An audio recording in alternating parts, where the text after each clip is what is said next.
Who doesn't want to help the planet by using things that are recycled or recyclable or bio-based materials or other ways of being environmentally savvy? Well, we're going to take a look into that in a little rant on today's episode of The Movement, the podcast for people who want to know the truth about what it takes to have a happy, healthy, strong body. Starting feet first, because those things are your foundation. We're going to break down the propaganda, the mythology, and sometimes the outright lies. That's what this episode's about what it takes to, run or walk or hike or play or do yoga or CrossFit, anything, those things you like to do, and to do that enjoyably and effectively and efficiently. And did I say enjoyably? I know I did. It's a trick question, because look, if you're not having fun, do something different till you are, because you won't keep it up if you're not having a good time. I'm Steven Sashen, co-founder and CEO of ZeroShoes.com. I'm not wearing a Zero Shoes t-shirt. I'm just wearing our logo with a cool color thing in it instead. And we call this the Movement podcast because we're creating a movement that involves you, doesn't cost you anything, it's really easy, about natural movement, letting your feet and the rest of your body do what bodies are made to do. And so you can go to www.jointhemovementmovement.com. You don't have to do anything to join. That's just where we have all of our previous episodes, all the ways you can find this podcast and our related ways of interacting. So, YouTube, Facebook, et cetera, et cetera. And then the movement part that involves you is simple. Just share, like, give us a thumbs up, a review, hit the bell on YouTube if you're watching this on YouTube so you hear about future episodes. In short, if you want to be part of the tribe, please subscribe.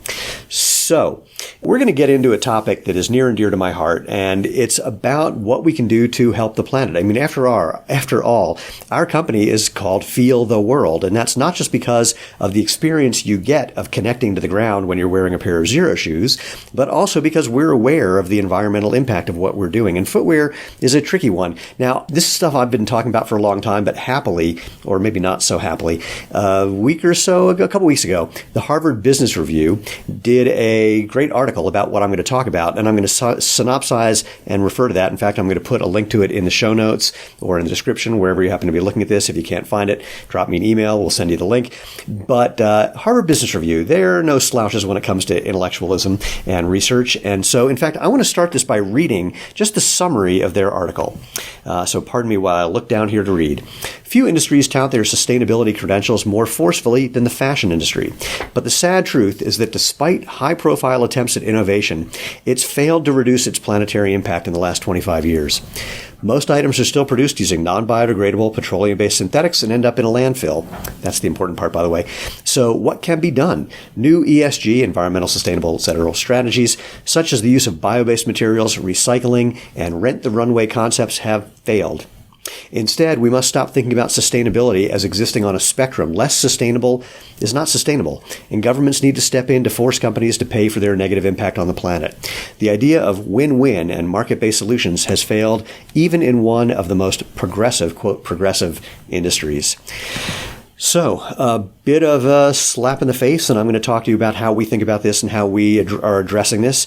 But first, I just want to hit you with the key points. First things first, there's a concept called greenwashing, which is using all this environmentally friendly language to make people feel like the company is doing a good thing, so the people buying those products feel good about what they're doing, feel like they're saving the world. It's a little virtue signaling when they're walking around with something where there's big logos and whatnot indicating, the carbon friendliness of whatever they've bought. And a lot of companies are misrepresenting this.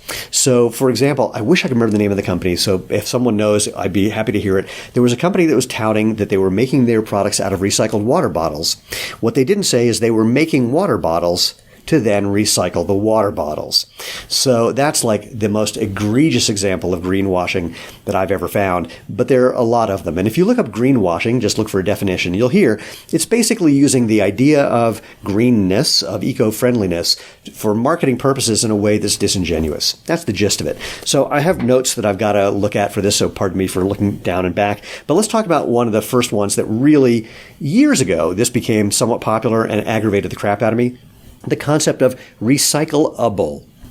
Let's just start with the simple thing. It's ridiculous.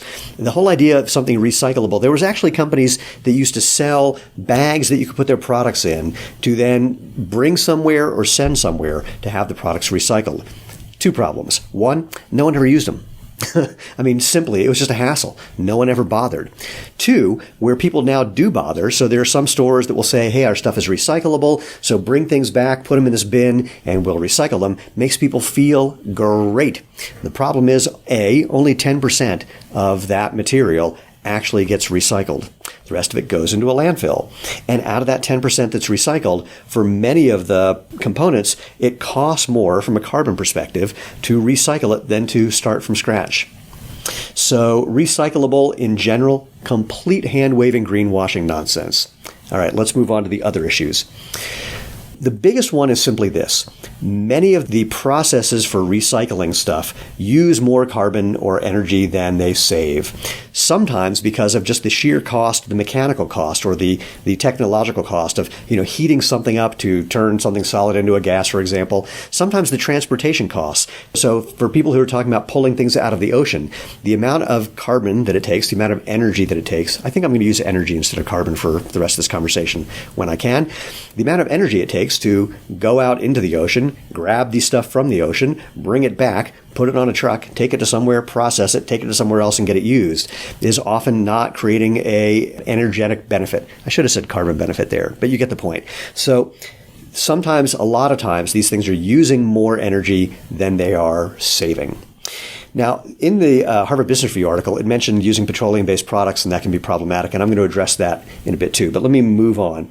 Because these new recycled materials or new materials are new, and the infrastructure is not built out the way it has for the existing technologies, including petroleum-based products, and because they're not used widely enough where we would see a cost savings from the economy of scale, the problem is a lot of the products made with these materials cost more.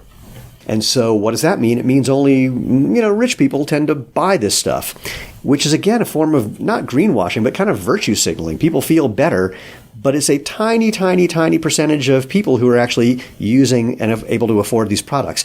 In fact, I was at a trade show a few years ago on a panel discussion about environmental sustainability, and there was two shoe companies talking about how they had, they were changing the world because their products were made with, I don't even remember if it was recycled or recyclable, but suffice it to say, they were talking about how they were changing the world. And I, rude pointer out of truth that I sometimes tend to be, in fact, at that event, I decided that I wasn't going to try and, make friends. I was just going to tell the truth, no matter what. And this was the first place I did that on a stage in front of hundreds of people. I said, how many shoes are you guys going to sell in the course of a year?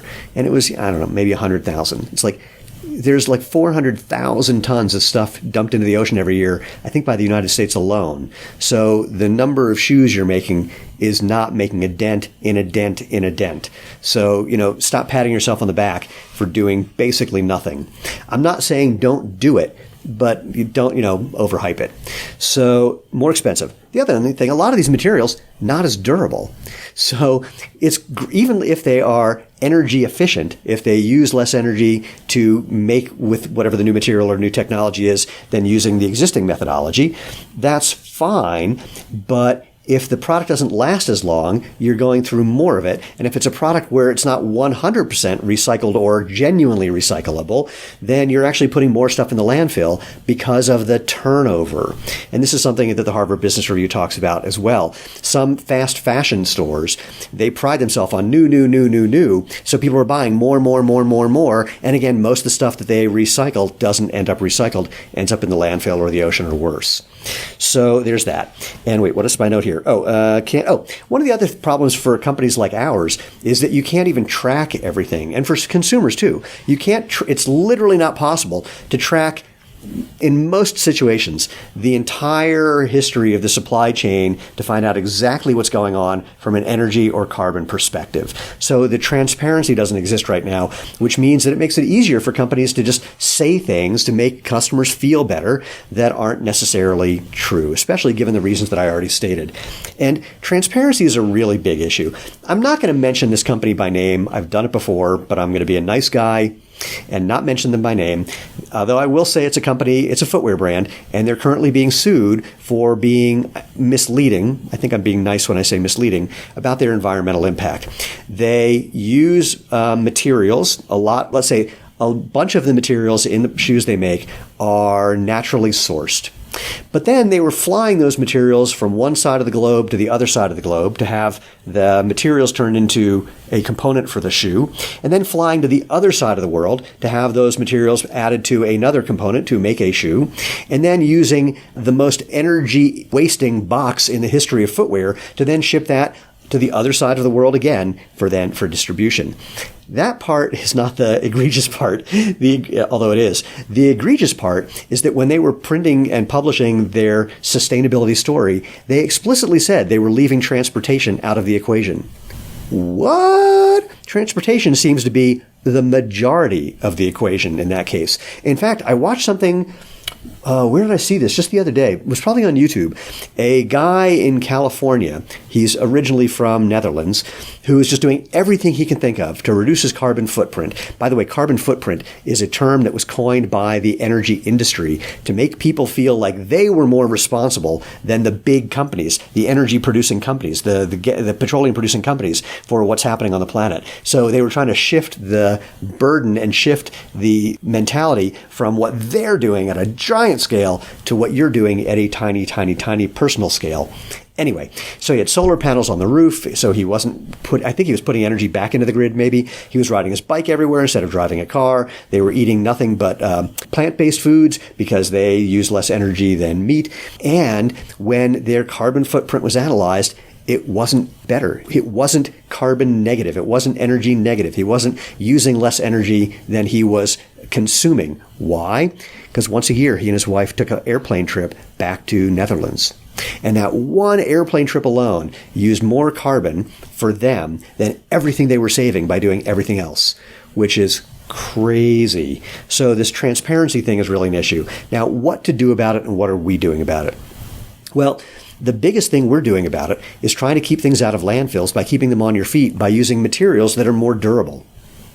Our shoes, our soles have a 5,000-mile sole warranty versus the modern athletic shoe, which they say you need to replace every 200 to 500 miles, even less for the super maximalist shoes with tons and tons of foam built into them.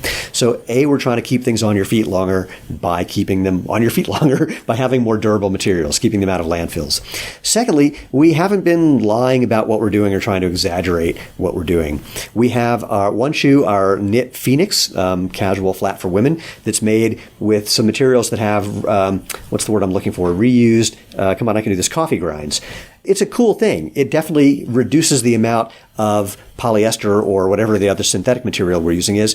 But look, I'm the first one to say, not by a ton. We want to let you know what we're doing, but it's not like we're saving the world by doing this. We're doing whatever we can, whenever we can, that's as legitimate as we can track. And when I say that, we've been approached by a number of companies who want us to use their world-saving materials. And if it seems like there's some hand-waving and, don't look behind the curtain kind of conversation going on, if they don't let us see the entire chain of where things are going and all their analysis, then we won't do it. That's thing one. Thing number two, though, is something that's coming out in, I don't know when you're watching this, so coming out roughly around March 1st is our first product where we're using almost entirely recycled or biodegradable materials. And we are really, really happy that we're doing this, in part because we want to see how it works so that we can start using more of these materials in the rest of our products. And we're going to have more and more data about the recycled components and about the biodegradableness of our components so that when something does end up in a landfill, it doesn't last forever in a landfill. So fundamentally, the biggest thing we're trying to do, keep things on your feet and be as transparent as we can while not trying to make this some, pat on the back virtue signaling thing about look how great we are. We're going to do the best we can. The comment from the Harvard Business Review thing of less sustainable is not sustainable. Agreed. And then what that means is, in general, the fact that they're making a little bit of a difference overall in the footwear and apparel industry is not changing the world. But for us, in terms of less sustainable or is more sustainable or whatever they have, less unsustainable is not sustainable. We get it. We're trying to become less unsustainable. And we know that's not going to change the world. But we just want to do the best we can given the reality of the circumstances, and hopefully things will change over time. I hope you found this interesting and provocative and maybe eye-opening. I'd love to hear what you think. So you can leave a comment in all the places you can leave comments. You can drop me an email at move, M-O-V-E, at jointhemovementmovement.com. And speaking of which, go to jointhemovementmovement.com again to find previous episodes that are not just me ranting, but there are, although there's some of those, but interviews with really interesting people about how to have a happier, healthier, stronger body, feet first, or breathing first, or mind first. If you have any other questions, comments, people that you think should be on the show, you can use that same email, move@jointhemovementmovement.com. But most importantly, go out, have fun, and live life feet first.